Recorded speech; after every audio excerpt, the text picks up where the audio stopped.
โอเคเนาะโชโชเอาเบิ่งรายละเอียดก่อนเด้อพี่น้องเด้อเนาะให้พี่ให้น้องเบิ่งส้มก่อนจังเข้าไปทักไปถามทางสร้างเพิ่นสร้างก็มาอยู่บ่มื้อนี้เขาพักมื้อนี้บ่มีใหม่บ่มีแนวเฮ็ดโดยเขาทาปูนกับลูกติงโอเคเนาะมื้ออื่นกับแปดนี่ยังบ่ทันเอาโอ้ยเนาะยังบ่ทันนั้นบ่ใช่นี่โดยสร้างเพิ่นยังบ่ทันเอามาใส่บ่โดยกับนี่100 ลิตรเมื่อกี้นี่ยังบ่แล้วครับเนาะโดยฝนตกห่ำโดยน้ำเต็มเพอเวอร์เนาะพากันขึ้นเบิ่งอยู่ตู้เฮือนบาดนี่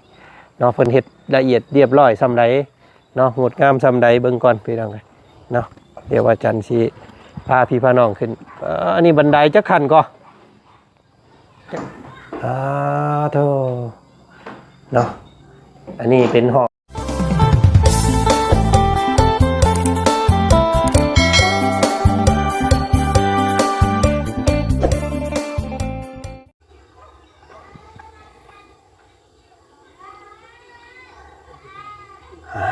โธ่รวดเร็วเกินคาดเนาะพี่น้องเนาะบ่ได้อัปเดตให้พี่ให้น้องเบิ่งส้ม3 มื้อเต็มพี่น้องเอ้ยตัดภาพมาบัดที่นี่ปูโธ่เนาะเรียบร้อยพี่น้องเฮ็ดต้อมมอมอยู่บาดนี้ โอ้ยเนาะไวขนาดพี่น้องเอ้ยอันนี้สร้างเพิ่นท่าว่าจันทร์สิซื้อได้นี่เนาะถ้าว่าอุปกรณ์ยังสำเร็จนี่ย่านแล้วป่านนี่พี่น้องเอ้ยเนาะโตเป็นจังใดเนาะพี่น้องเนาะเบิ่งส้มหูบทรงแล้วก็คอมเมนต์มาบอกบาจันแน่พี่น้องเนาะบ้านหลังนี้สวยงดงามซำใดเนาะให้มากยังพี่น้องเอ้ยเนาะคะแนนเต็ม10เนาะ ก่อนอื่นนะพี่น้องเด้อเนาะทางบาจันกับทักทายสบายดีเนาะสบายดีพ่อแม่พี่น้องหมู่เพื่อนกันมัดสุขูสุคนเจอกันบรรยากาศตอนค่ำๆมื้อนี้พี่น้องเอ้ย5 โมงกว่าๆเนาะบาจันวิทย์รถขึ้นมาปู๊ตู้หูรับตับใหม่พี่น้องเนาะกว่าสิฮอดก็อยากมาให้พี่น้องเบิ่งตอนยังมีแสงว่าซั่นซะพี่น้องเอ้ยเนาะโอ้ยเกือบเบิดแสงพี่น้องเอ้ยเนาะเกือบค่ำก่อนอื่นก็ต้องกับขอโทษขออภัยทางแม่ใจดีที่เพิ่นเป็นเจ้าภาพบ้านน้องตะโลเพิ่นเนาะพี่น้องเนาะขาดช่วงไป3 มื้อโอ้ยเนาะพี่น้องเนาะบัดทีนี้กับทั้งบาจันกลับมาดำเนินการก้าวว่าสิให้แล้วผู้ละบาทนี้พี่น้องเอ้ยจังสิได้เมื่อเนาะประมาณว่าวันเสาร์สิได้กลับบ้านเนาะมื้อนี้วันจันทร์คานพุธพฤหัสศุกร์โอ้ย4 มื้อเนาะคือสิบ่แล้วคือสิแล้วอยู่ดอกพี่น้องเอ้ยเนาะเข้าไปทักไปถามเบิ่งเจ้าของบ้านเพิ่นก็นั่งยิ้มเป้ยอยู่พี่น้องเอ้ยเนาะได้เฮือนงามเป็นจังไดเนาะไปเข้าเบิ่งเข้าชมนํกันพี่น้องเอ้ย โอเคเนาะโธ่มืดคือเนาะพออยู่บ่น้องกันว่าผาไม้มันนี่พอเนาะเดืออยู่แผ่น1 2แผ่นพี่น้องเอ้ยโชเบิ่งรายละเอียดก่อนเด้อพี่น้องเด้อเนาะให้พี่ให้น้องเบิ่งส้มก่อนจังเข้าไปทักไปถามทางเบิ่งรายละเอียดก่อนจังเข้าไปทักไปถามทางเจ้าของบ้านเพิ่นเนาะหูบทรงหูบหางลักษณะกะคล้ายๆกันกับเพื่อนน้องต้นกล้าและพี่น้องไงเนาะโอ้มุงมันเป็นมุมๆนั่นเจ้าเอาเสื้อซุบเซ็ตเด้อน้องเด้อเอาเสื้อขาดเอาเพขาดนะซุปน้ำแล้วก็เซ็ตมันจังเดื่อมจังเงางามเนาะสบายดี เนาะโอ้ยมาแย่งเฮือนงามบ่โอ้มาได้ใช้มื้อนี้เฮ็ดเวียกยังมื้อนี้บ่ได้เฮ็ดเวียกยังมื้อนี้โอ้พี่น้องไงเนาะเบิ่งสร้างเพิ่นนี่บ่โดยสร้างเพิ่นสร้างก็มาอยู่บ่มื้อนี้เขาพักมื้อนี้บ่มีใหม่บ่มีแนวเฮ็ดโดยเขาทาปูนกับ ลูกติง ลูกติง โอเคโอเคเนาะมืออื่น กับแปดนี่ยังบ่ทันเอา โอ้ยเนาะยังบ่ทันนั้นบ่ใช่นี่ โดย สร้างคนยังบ่ทันเอามาใส่บ่ โดย เอ กับนี่เราบอกว่าไม่18บ่ ประมาณจักโต ยังซอง ยังสองโต โดย โอเคได้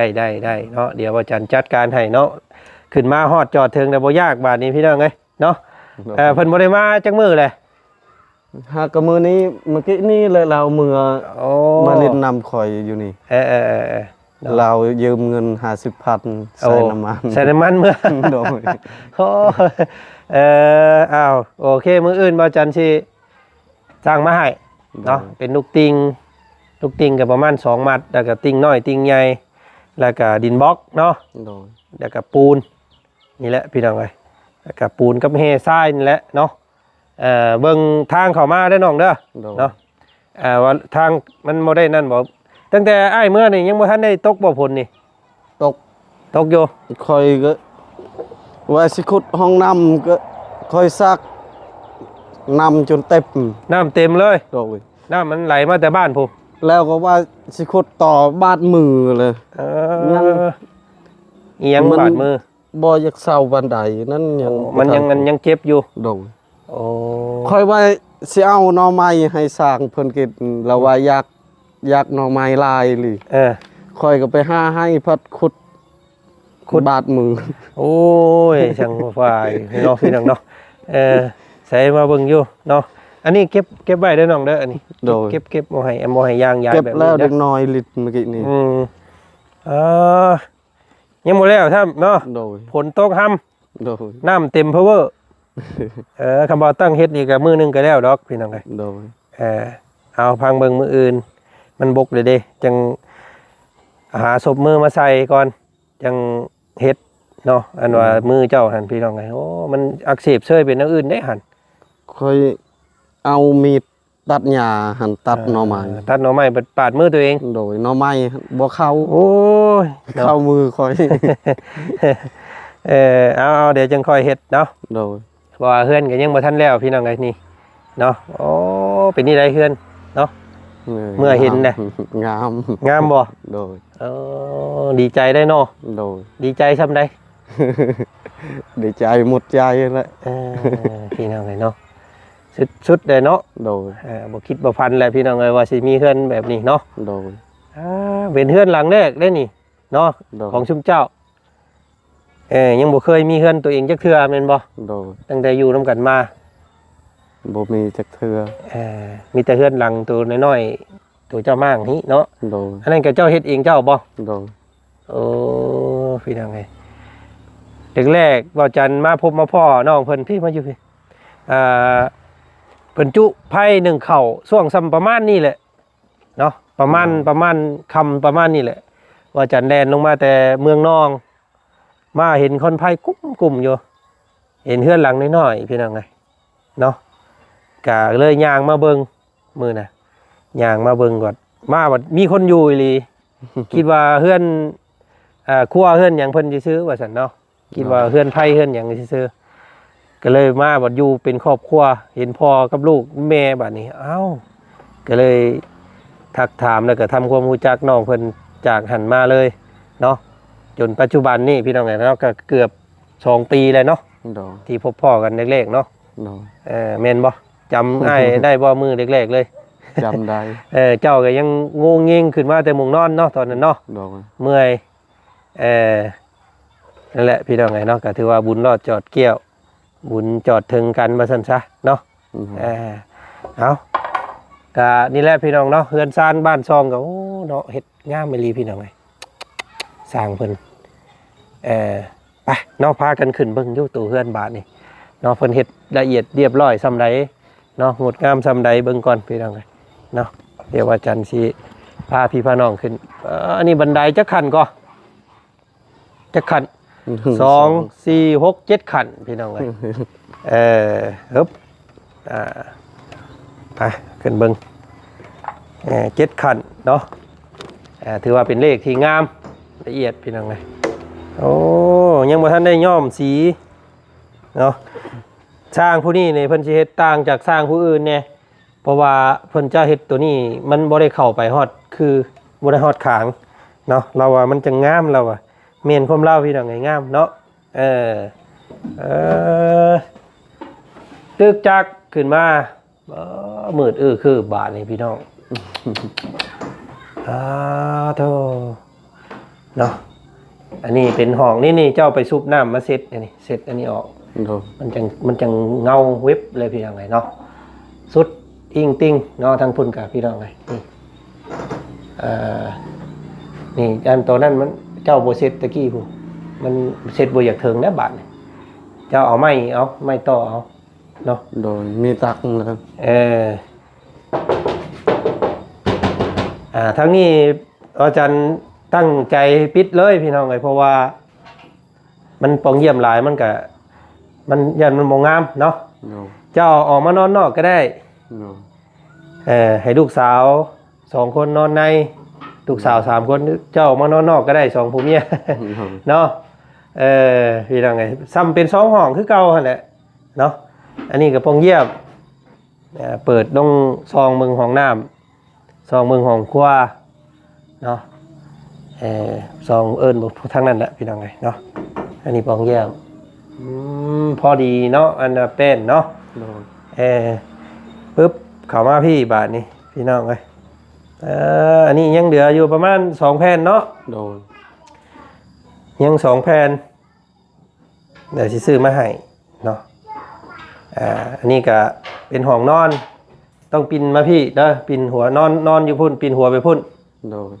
ปินหัวไปทั้งนั้นอันนี้ก็เวลาแขกคนเอิญโอ้ตะโลเจ้าก็เปิดประตูแยกออกมาเนาะซองมาทางนี้ได้พี่น้องไงซองเอิญหาหมูอันเจ้าของห้านค้าเจ้าเนาะพี่น้องไงเดี๋ยวนี้ก็เจ้าของห้านต้องการคอยเลยต้องการเจ้าอะไรโดยต้องการให้ขุดใส่พุยไม่เวกโอ้อันนี้ว่าเจ้าของห้านนี่บ่โดยคอยว่าถ้าเบาจันมาก่อนแล้วเอิ้นหาเจ้าอะไรโดยไปใส่ปุ๋ยโดยเพิ่นจ้างนี่ไดเพิ่นจ้างนี่ได2 เฮกตาร์เราให้800,0002 เฮกตาร์800,000โดยใส่ปุ๋ยซื่อเนาะโดยไปได้ขุดใช่ขุดใช่ส่วนไม่เวกเราเฮ็ดไกลบ่ไกลคำว่าไปเนี่ยนอนคืนบ่เที่ยวเอาโดยกะพังเบิ่งเฮือนนี่ก่อนเนาะใกล้แล้วใกล้สำเร็จแล้วบางเทื่ออันบ่จันแม่เพิ่นอยากให้ขุดห้องน้ำมาแล้วให้มันแล้วโดยเอาเฮือนก่อนเนาะช่วงนี้เนาะเดี๋ยวบอกทางเพิ่นไว้มื้ออันเฮ็ดก้าประมาณจักมื้อครับเจ้าเฮ็ด2 มื้อ2 เฮกตาร์ประมาณมื้อละเฮกตาร์เนาะโดยเอาเจ้าขุดห้องน้ำแล้วก่อนก็ได้เจ้าขุดห้องน้ำแล้วก่อนแต่บ่จันสิอยู่คุมน้ำเพิ่นเองแล้วเนาะเพราะว่าช่วงในบ่จันมานี่มันสิบ่มีหยังหลายเนาะเพราะว่าบ่จันคุมเวียกอยู่เนาะมีแต่โอ้ยย่านยากอยู่เนาะอาทิตย์นี้วันอาทิตย์ย่านบ่ได้ไปสังใดดอกเจ้านะเพราะว่าสิได้เทพื้นให้สิได้หาบน้ำซอยช้างเพิ่นนั่นแหละสิทำเบิ่งเบาจันมาก่อนเอาให้ยังคาเวียกอยู่นี่ก็เจ้าหาพื้นก็ได้เอาจังคำว่าเพิ่นยังบ่มีไผเฮ็ดก็เอาเฮือนเจ้าแล้วก่อนยังแล่นไปเฮ็ดเวียกเนาะโอเคพี่น้องเอ้ยอันนี้ปองเยี่ยม2 อันเด้อพี่น้องห้องนอนเด้อนี่เนาะสมมุติว่าบ่อยากเปิดทางนี้เปิดพี่ก็ได้เนาะ2 ทางมาพี่น้องเอ้ย2 บางคนขึ้นบันไดเนาะมีกลุกกุกกักกลางค่ำกลางคืนเอามาซองนี่กักหลายพี่น้องเฮือนนี่โอ้งามเนาะมืดมัวเลยวันนี้มันอยากคำเลยพี่น้องเลยเนาะไปลงลุมพอแล้วลงคุยกันให้แม่เพิ่นเบิ่งวิวงามๆอยู่ข้างนอกผู้พี่น้องเนาะโอ้ตรงเป๊ะทุกอย่างพี่น้องเลยหมูมีมงใดรุดชอมเนาะงดงามต่อ เราไปทำค่อยเมื่อกี้นี่เบิ่งยังจังมือบ่าวจันทร์ขึ้นมาค่อยว่ามื้ออื่นนั่นแหละ พัดตอนแรกบ่าวจันทร์มา เนาะก็ลงไป3 มื้อเนาะสร้างประเทศ3 มื้อพี่น้องโอ้ไวอีหลี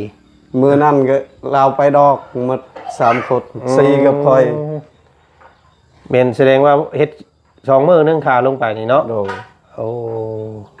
โอเคเนาะแต่พี่น้องไงใกล้แล้วใกล้สิเห็นรูปห่างกว่านี้แล้วมื้ออื่นเดี๋ยวอุปกรณ์สิมาเพิ่มเติมอีกเนาะสิเป็นพวกลูกติงแล้วก็ใบประตูเนาะใบประตูนี่สิให้เพิ่นย้อมสีก่อนแล้วพี่น้องเอ้ย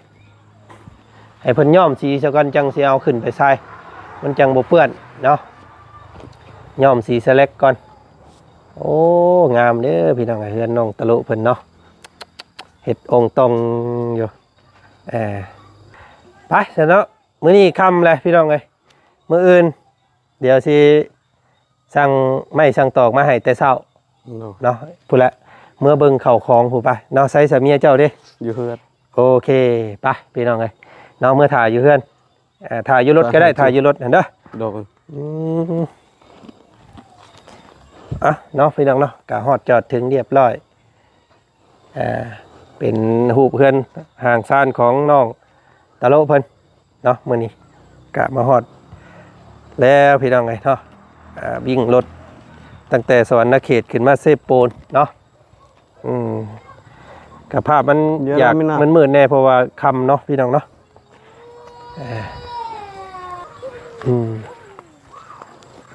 ตัวละเอียดเนาะงามคลิปยังแต่เสานี้พี่น้องไงเนาะต้องถามทางเมย์เพิ่นก่อนว่าสีย้อม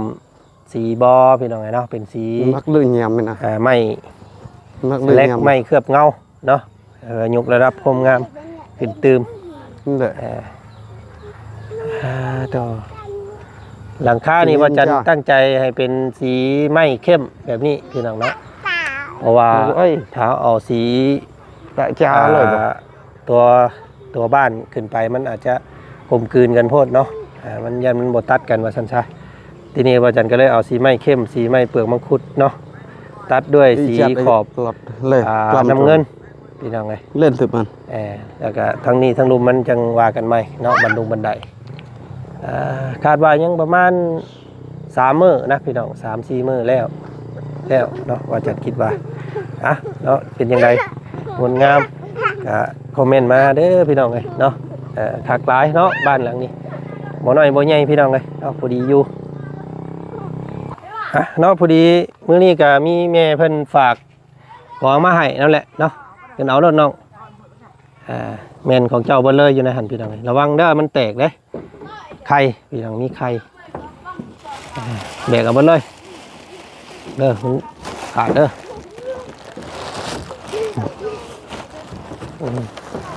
ไปเป็นไปแกะเบิ้งพี่น้องซิมีอย่างแน่อยู่ในหันเนาะหลายอย่างอยู่ไปลูกไปเพื่อนไปจูดงไป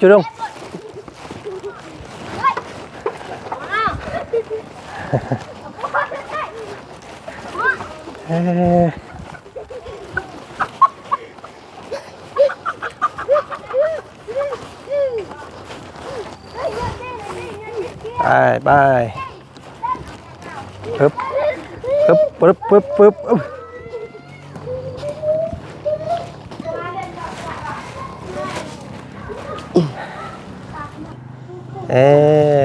เนาะพี่น้องเลยเนาะทางน้องบัวบานเพิ่นเนาะสบายดีพี่น้องเป็นนี่ได้เพื่อนเป็นนี่ได้เพื่อนเจ้าเป็นนี่ได้งามบ่เห็นนะบ่ไปเบิ่งอยู่บ่เนาะงามเอาออกเบิ่งเนาะนี่ไข่พี่น้องเนาะขนมมีขนมแก้มอยู่นี่ยังแน่ เนาะนม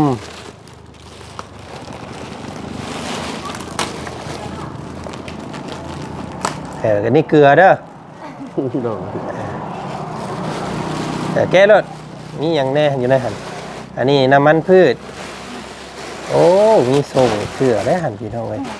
เนาะโอ้เบิ่งเนาะเพิ่นเอามาให้ผู้ใดแน่หันเลือกพากันใส่เด้อมีแต่ตัวใหม่ๆทั้งนั้นเลยนี่งามเด้เนาะเบิ่งอยู่หันเด็กน้อยมีบ่มีแต่ของผู้ใหญ่ไปจักโอ้สีแดงไอ้อันน่ะน้องอันตะโลดอกกันนี่ เราไปเฮ็ดเวียกผู้นี้นั่นให้น้องบัวบานตัวนี้สีน้ำเงินนี่โอ้งามพี่น้องไงเนาะเสื้อนี่อันนี้บุญบังไฟโอ้ให้ตะโลตัวนี้ เอานี่เอาไว้ไปเวียกไปงานไปดองไปยังสิเด้อ โดย โอ้มีแต่ของผู้ใหญ่เล็กน้อยหมูมีเด้อเนาะปั่นกันใส่ไฟสิเอาตัวใดก็ได้เอาขนมให้ลูกเพิ่นเด้ปั่นกันลูกปั่นกันกิน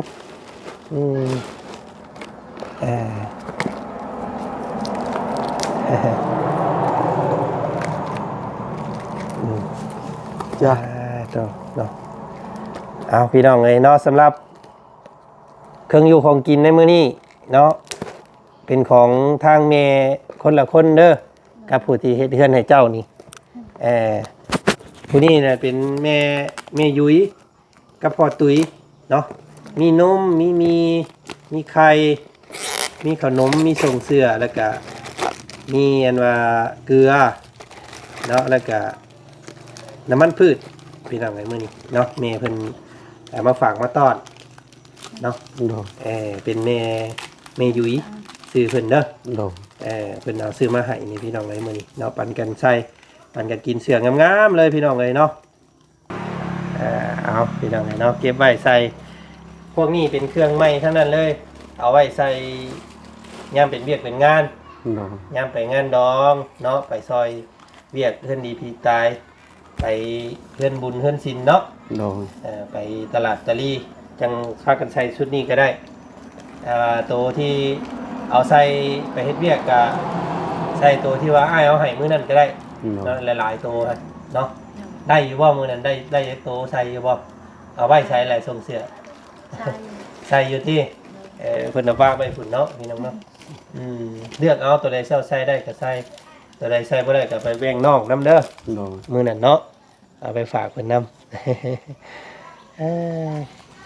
เอาพี่น้องเอ้ยมีแต่สุดท้ายสุดนี่ก็อยากให้ทางน้องทั้งสองเนาะขอบพระคุณทางแม่ยุ้ยกับพ่อตุ้ยแน่เด้อ โดย เพิ่นอยู่ฝั่งไทยเพิ่นฝากของกินมาให้เนี่ยเป็นไข่เป็นนมเป็นมีแล้วก็เสือส่งในมื้อนี้เนาะเอาพากันนมมือขึ้น โดยขอบใจหลายแม่ยุย เออ และก็พอตุ้ย เลย ที่มอบของกินให้คอย ให้เจ้าอยู่ดีมีแห้งให้ร่ำให้รวย สื่อขายหยังก็ให้ร่ำให้รวยกว่าภัย เลย สุขภาพเจ้าสองคน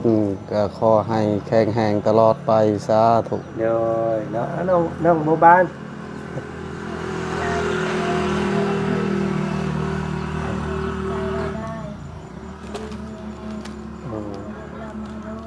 เลยเลยเนาะโอ้ยพี่น้องไงเนาะดีใจน้ำเด้อได้เฮือนงามเนาะสักหน่อยก็สิได้ไปอยู่พุ่นเลยเนาะโอ้มารอบนี้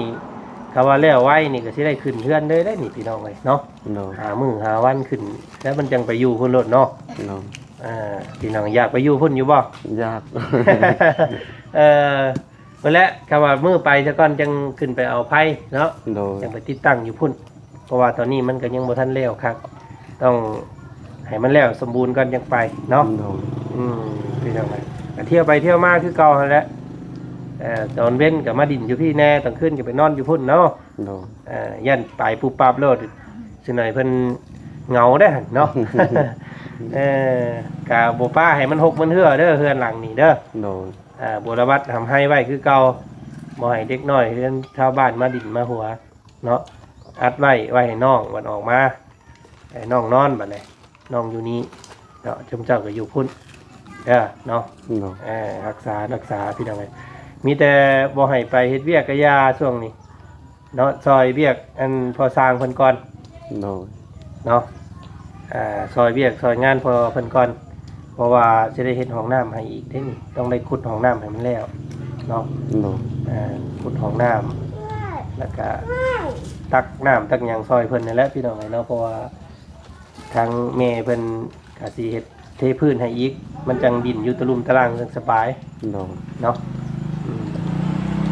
เกิดก่อนก็ได้ทางอื่นพี่น้องบอกอันนั้นทางเจ้าของอันนั้นเพิ่นหาผู้อื่นโน่นก็ได้เด้อโอ้ยเราสิหายได้เนาะพี่น้องโอ้ยว่าจันมาแล้วญาติคนงานข่อยว่าซั่นแหละเนาะกินอยู่บ่น้องมันว่าบ้านอันน่ะยากินคือเก่าอยู่บ่กินเด้อกินคนอยู่ในบ้านนี่ก็มีแต่เขาท่าเฮาเลยเฮ็ดเวียกแล้วกันมี4 5 6คนท่าเดี๋ยวนี้แต่เก่าเจ้าครับงานเบิดเลยจะเก่าเนาะโดยแต่เก่าผู้เดียวค่อยรับงานเดี๋ยวนี้ก็เขาท่าแต่เฮาแล้วคนอื่นหั่นเขาก็เฮ็ดแต่ว่าเขาเฮ็ดบ่ดีบางเทื่อก็เขาเอาเงินไปก่อนก็เวียกเขาบ่ได้เฮ็ดก็มีเพิ่นแคะบัดนี้เนาะเพิ่นบ่อยากจ้างเนาะโดยสิแม่นน้องเพิ่นก็มีความรับผิดชอบในการงานนะพี่น้องเนาะรับงานเฮาก็ต้องเฮ็ดให้มันแล้วให้ไวเนาะโดยคนก็ได้มักบาดนี้เพิ่นก็เลยมักเพิ่นก็เลยถ่าน้องตะโลว่าซั่นซะโอ้เนาะมีแต่เฮ็ดอันนั้นเวียกเฮือนเวียกซ่านให้มันแล้วซะเนาะจังไปเฮ็ดเวียกหาเงินบาดนี้มีเฮือนงามบ่มีเงินก็คือเก่าได้เนาะต้องมีเฮือนงามมันก็ต้องลุหาเงินเด้อโดยเนาะต้องขยันหาเงินคือเก่าแล้วพี่น้องเอ้ยเนาะบ่แม่นว่าเฮือนงามเลยบ่ไปดอกเนาะนอนอยู่เฮือนนี่แหละบ่ได้แบบซั่นพี่น้องบ่มีลูกบ่มีกินเนาะลูกสาว3คนครับพี่น้องเอ้ยเนาะมีนาซาร่าผ้าใสพี่น้องไอ้ลูกเพิ่นก็ได้ป้าสื่อเด้มีแต่คนงามๆเนาะโอเคจ้ะพี่น้องเนาะมื้อนี้ค่ำแล้วมื้ออื่นสิเอาอุปกรณ์มาให้เด้อเนาะโอเคจังซั่นมื้อนี้ทางอ้ายขอตัวเมื่อหากินข้าวกินน้ำก่อนหิวข้าวแล้วเนาะเอาสบายดีสบายดีงามบ่เพื่อนงามบ่งามเนาะงามเลยรักษาเด้ออย่าให้มันเก่าอย่าให้มันขี้ร้ายอย่าให้มันหกเนาะเสื้อผ้าเก็บไว้เป็นระเบียบให้มันงามให้แม่ให้สมกับแม่เพิ่นเฮ็ดให้สมเจ้าเนาะปัดกวดตะลุมตะลางบ่ให้มันหกเนาะเอาไปก่อนมื้อนี้เด้อเนาะสบายดีเนาะโอเคไม่อายนะอันนี้เอาเก็บไว้เด้อสู่สร้างเพิ่นกินมื้ออื่นไข่มีเนาะแล้วก็พวกนมนี่แหละพี่น้องเอ้บ๊ายบายเด้อลูกผู้นั้นคือพอคักดีเนาะ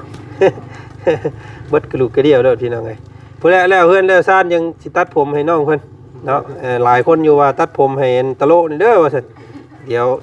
บ่จันสิตัดให้พี่น้องไงเนาะอยากรอนี่ต้องตัดข้ออย่างเดียว